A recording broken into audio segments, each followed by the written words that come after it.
What's up? Back. Let me know if you're good. Good. All right. Thanks for joining us, everybody. Good to see everyone again. We'll start with the opening statement from Coach Brennan, and then we'll take questions. Coach. He's already ready. He's going preemptive hand raise. Like, no, I'm getting in on this. Well, it's good to see everybody. It's been a while since we had a chance to catch up with y'all. What an exciting weekend for Arizona athletics. I know baseball had a couple really good wins on the road, and softball was awesome. I got to see them play on Sunday and Thursday. Beach volleyball had a great weekend here. Swimming and diving at the Big 12 championships. Our indoor track championships for the Big 12. We had a great day out there, and Coach Dubs is building that program. It's pretty exciting. And then the basketball game. I'm hopeful you guys were either there or saw it, but in my 2 years of going to games here, that was the best atmosphere I've seen. It was really, really electric, really, really cool. And so I know everyone's getting ready. So don't keep us here too long because we got to get ready for tonight. So we've got a big game on campus tonight. Pretty exciting. But there's a lot going on here. We got the game day enhancements to Casino del Sol Stadium. I'm sure you guys want to talk about that. We're really excited about what that's going to look like and what that's going to mean for our program. And then I love where our football team's at right now. We've been attacking the work. The new kids are getting, brought into the fold by the team, the new members of the team from the portal and the high school players that joined us early. They've been really aggressive out in the community through Beyond Football. And also, just if you guys ever get a chance to come down here on a Sunday and see the magic of next level football, I think the parents can be a little bit crazy sometimes, but the kids are having so much fun, and our players are doing such a great job. And I think that's something that's really important to me. It's important to our program, just how invested we are in the Tucson community, and how many opportunities we have a chance to have touch points or meet people or be out there. And our players have just done a fantastic job with that. So we're excited about where we're at. We start spring ball in about 3 weeks. I think that's right. Yeah, 3 weeks. It'll be here before we know it. But I love the way our team is attacking this offseason. I love the fact that we're moving forward as a coaching staff, with almost everybody here. I think that retention piece, the consistency of leadership, you guys have heard me talk about how important I believe that is. And so I'm really, really excited about that. And then today's a season ticket, go on sale. So let's go. Let's go, man. It's time. It's time to help us build this monster in Tucson that we're now in going on year 3. We have a Heisman caliber quarterback returning and Noah Fafita, the leading touchdown passer in the history of Arizona football. There's so many good things happening here right now.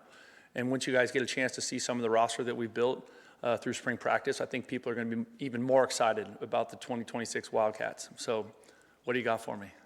Thank you, Coach. Justin and then Michael. So not only did you get a extension, but your coordinators also got it. Can you just explain the importance of that and also having such a large salary pool as well? I think that's huge. I think in the world of college football right now, when you see how many people are moving every offseason, players, coaches, all of that, I think that's one of the things that presents the greatest challenge in my mind of building a consistent, sustainable winning program here at Arizona.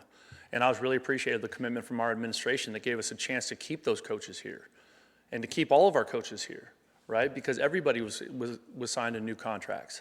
And so I think that speaks to the belief they have in us and the fact that we've shown progress in terms of what we are building with Arizona football. Michael and Co. I know you might not be totally, completely done building the roster yet, but what is your assessment of how the portal went for you, both in terms of outgoing and incoming players? I think we feel great about the players that we have coming in, and I'm excited for the players that left. They're going to find, they've already found good opportunities, and that's going to be a great thing for them. I think that's what you want. I want every player that comes and plays at Arizona to have a great experience being a part of our program. How much they play or not, right, is really up to them. Like, we make the determining decisions, but at the end of the day, how they perform in practice decides who plays in the games. That's the reality of it. And it's a magical thing.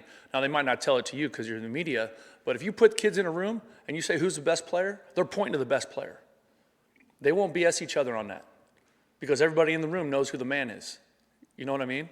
So I do feel good about the people that we've added. I think it's going to be a lot of fun to get on the field and actually like get playing football and get practicing and say, oh, this guy looks good, or I'm excited about this guy, or this young player looks like he has a chance to help us this year. So that's coming obviously 3 weeks from now. But the way they've been competing in the offseason, the job Coach Carroll and his staff is doing with them has been really, really good. Go on, Chris. You touched on the next level football program thing. A lot of incoming freshmen are there coaching the young kids, but also I saw Noah was there. Him among the other veterans and stuff, what does that mean just for those guys to be there kind of, out of their way and just kind of working with the community? I think Noah Fafita is the best story in college football. He's chosen to stay. He's chosen to not take the money and run. He's chosen to show up for the city of Tucson, for the University of Arizona, for this program, for these teammates, for this coaching staff. It's a choice that he makes every day. And now, I will tell you about Noah with the next level football. He takes that stuff serious. And it was funny because he now has his younger brother, Dash, coaching with him. And there was a little bit back and forth between Dash. There's a little bit of the coaches were getting on each other's case a little bit in that championship game yesterday. But the funny part is Noah's team always wins also, which is, also a funny thing. But we love having all the kids here. We love because we get to see the parents, and we get to see the fans, and we get to say hi, and it's a really friendly, fun environment for those, and for a lot of those young people, it's a great introduction to the game of football. Chris and then Brian. Aaron Knotts and Andrew Morgan, super green. Well, Andrew has some history with the program, but both pretty green to the program. And as the portal's opening up, just what does that say about the ability to have the portal class that you had? What does that say about kind of the culture, the camaraderie within the locker room that you guys were able to build that class with such a new front office?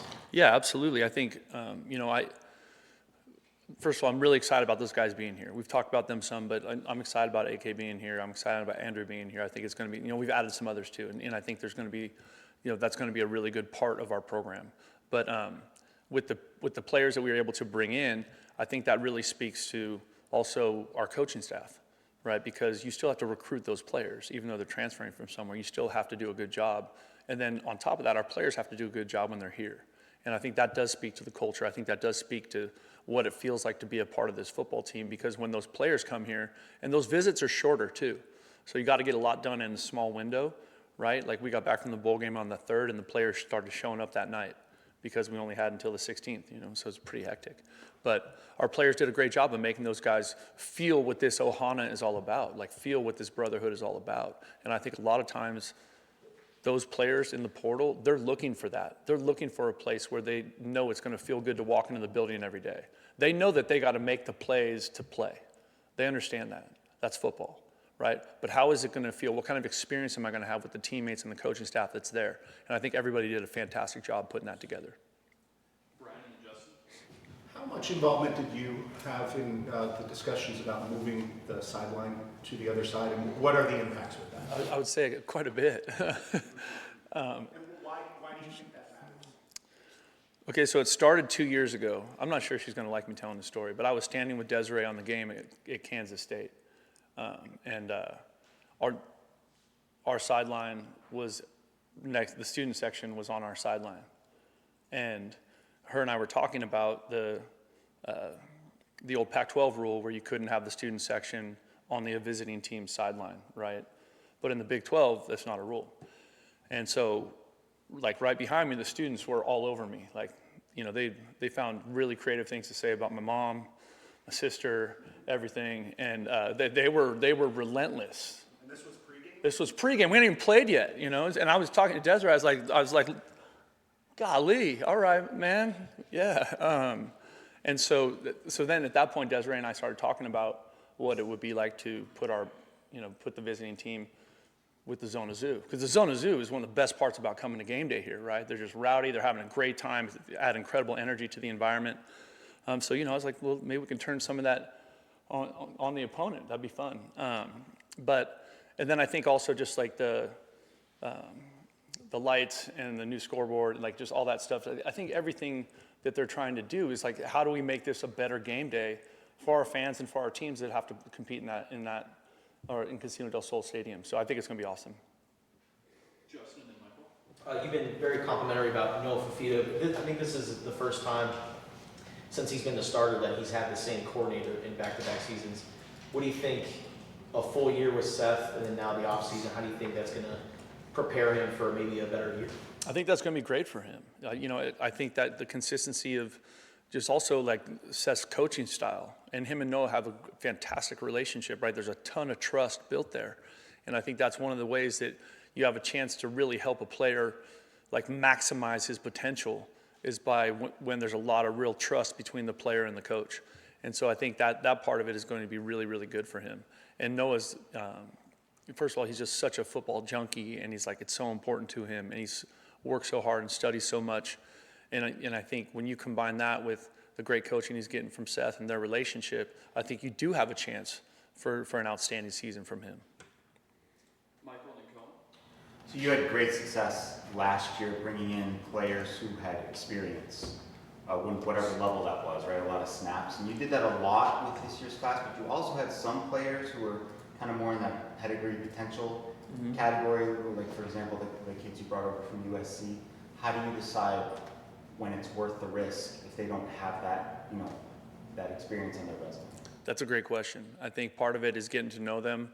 If there's previous history and getting to know them. And so when we do that, we kind of look at it as if we're taking a first or second year player who's like still a freshman to us because he hasn't played yet, but he has been in a program and he has played in some games and he has had some reps, some high level reps in some competitive situations, right?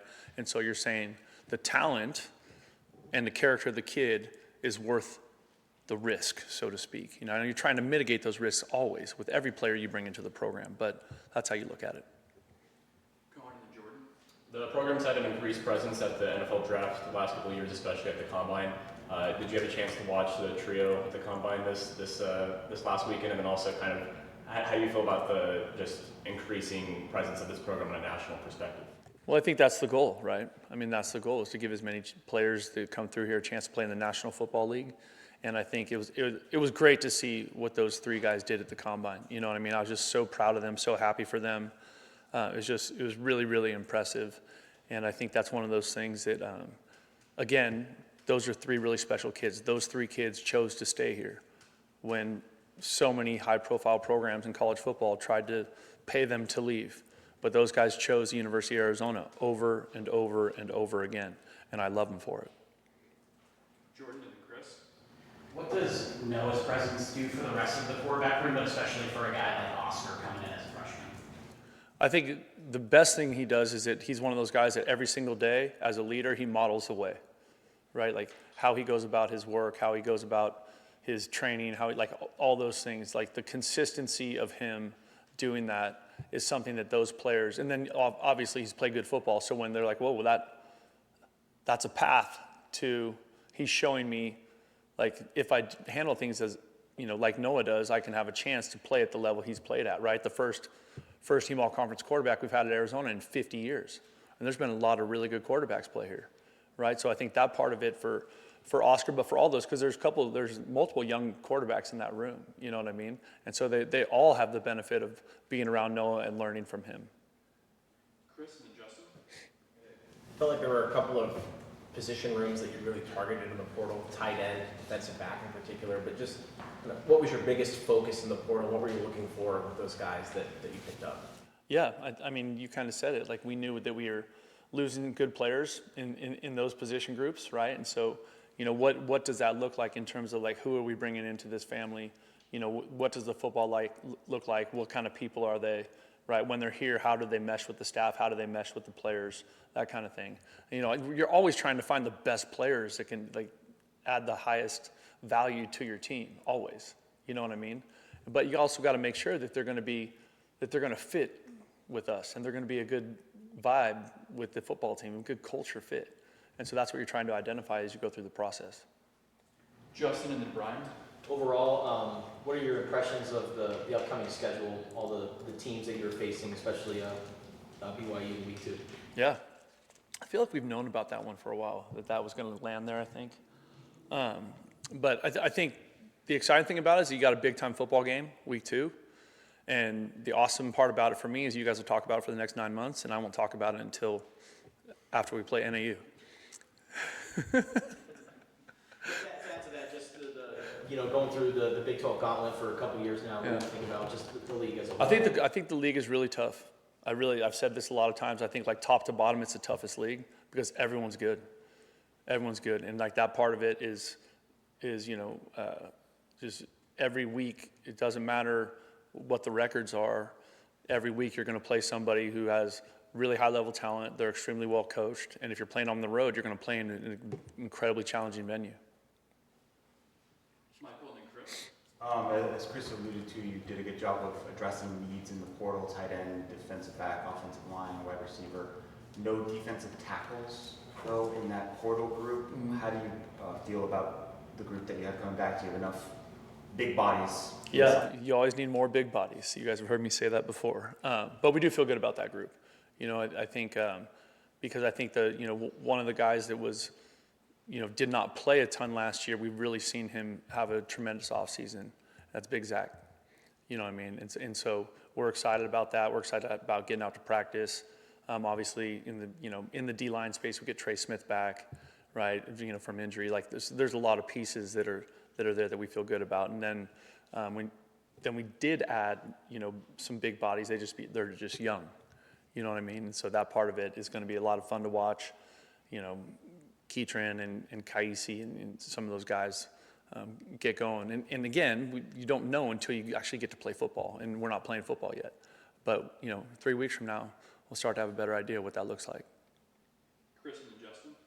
Super early, but are there any of the early enrollees that have kind of stood out to you just through strength and conditioning so far? Like the freshmen, you mean?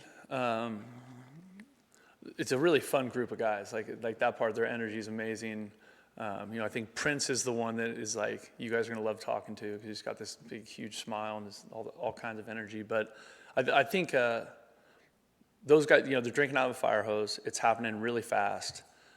So, as we go, I'll probably have a little more information for you. But we're excited about those guys. It's a really good group of guys. The two young receivers we're excited about. We think they're going to be really good football players here. The defensive linemen, like those people, those defensive pieces that we added, we're excited about. Obviously we have high expectations for Oscar, whenever that hits for him in his career. But it's fun to have them here because I do think it's really hard when freshmen show up here in the summertime and, they get a couple weeks of training, some summer school, and then training camp hits, and that's a whole new experience for them. And then 3 weeks into training camp, school starts, and that's all of a sudden, another big part of their life. And then you play a game. So, I do think the ones that are able to join us right now, I think is helpful. Our last three will be Justin, Brian, and Michael. Guys like Trey Smith and Bounds, are they going to spend the spring rehabbing? We're going to be smart with them. You know what I mean? So, like I've told you guys many, many times, myself, the coaching staff, we don't make any medical decisions. So whatever Geronimo and his team and our team docs tell us, then that's how we'll proceed with them. Brian and Michael. Do you have any available roster spots that you're saving for after the spring for guys who maybe didn't already sign out of the portal? I would say it's probably a little bit more in kind of the walk-on space. You know what I mean? The portals have been pretty exhausted. Now, people will still go through spring, and I'm sure there's going to be a little bit of if you lose a player during spring practice or something like that, just have a need to try and fill with some spots. So it'll be interesting to see how that plays out. But You didn't see like a lot of guys opt to just not sign, like the higher profile ones that were in there? if we're not chasing them, I'm not wasting my time on them. You know what I mean? And then with people that choose not to do that, then like where are they at with their progress towards degree and their eligibility and all that stuff, right? Because that becomes also an issue. We'll finish up with Michael. Has Desiree ever said no when you've come to her and asked her for Sure. Yeah, lots of times. I think that's just part of it. You know what I mean? I think every head coach is always asking for something from the administration. It's not specific to football. Everybody, and because everyone's trying to win. Everyone's looking for a competitive advantage. And so, that never stops. You've talked a lot about the alignment that you feel like this football program has with the athletic department? Is that in good shape? Yeah. I mean, I think that was, I talked a little bit about it in my opening statement, but just like being able to keep the coaching staff and, when other schools were coming after people in our building and making sure that we were able to make it good enough for them to be here, for them wanting to stay here. I think that part of it is what makes it a lot of fun, is that we do have a really great group of people in this building, like leading this program, and we want to do everything we can to keep that consistency. That's our time for today. Thank you, guys. All right, y'all. Thank you so much. Bear down.